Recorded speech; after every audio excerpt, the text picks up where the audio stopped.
ഇവിടെ ഒരു കാര്യമാണ് വ്യക്തമാക്കാനുള്ളത്. ഈ കഴിഞ്ഞ നിയമസഭാ തെരഞ്ഞെടുപ്പിൽ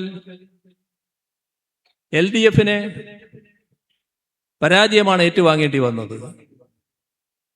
10 വർഷം ഭരിക്കുന്നവര്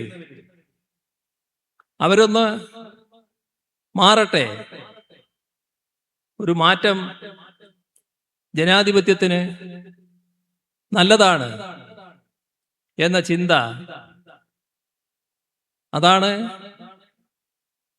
തെരഞ്ഞെടുപ്പ് പരാജയത്തിന് പ്രധാനമായും ഇടയാക്കിയത്. ആ ജനവിധി പൂർണ്ണമായും ഞങ്ങൾ അംഗീകരിക്കുകയാണ്. ഞങ്ങളിലൂടെ മാത്രമേ കേരളത്തിന്റെ വികസനം നടപ്പാക്കാൻ പാടുള്ളൂ എന്ന നിർബന്ധം ഞങ്ങൾക്കില്ല. കേരളത്തിന്റെ വികസനവുമായി ബന്ധപ്പെട്ട് പൂർത്തിയാക്കാൻ കഴിയുന്ന കാര്യങ്ങൾ, തുടങ്ങാൻ കഴിയുന്ന കാര്യങ്ങൾ തുടങ്ങാനും പൂർത്തിയാക്കാനുമാണ് ഞങ്ങൾ ശ്രമിച്ചത്.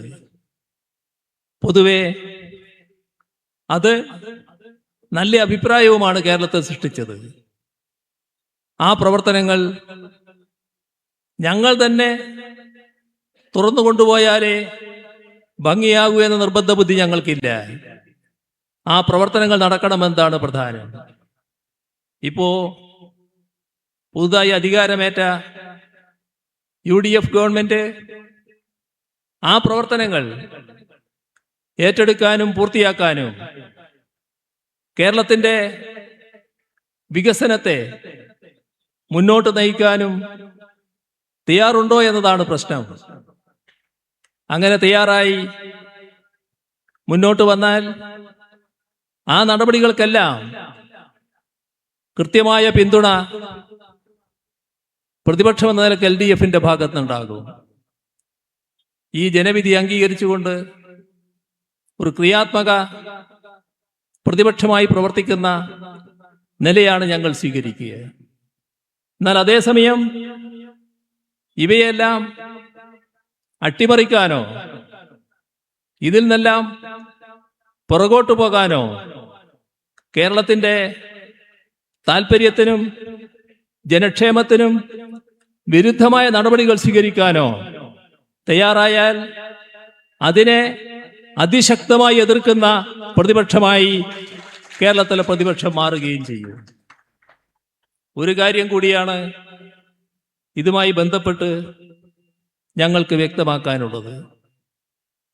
ഞങ്ങൾക്ക് ഈ തെരഞ്ഞെടുപ്പിൽ പരാജയം ഏറ്റുവാങ്ങേണ്ടി വന്നു.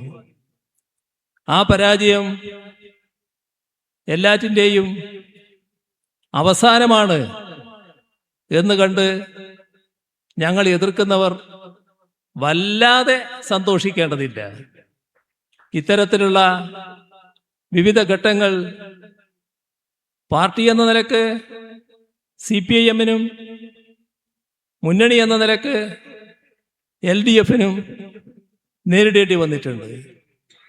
കൂടുതൽ ശക്തമായ പ്രവർത്തനം കാഴ്ചവെച്ച് നഷ്ടപ്പെട്ട ജനവിശ്വാസം വീണ്ടെടുത്ത് കനത്ത രീതിയിൽ തിരിച്ചു വരാൻ LDF-ന് കഴിയുമെന്ന കാര്യത്തിൽ ഒരു സംശയവും ഞങ്ങൾക്കില്ല.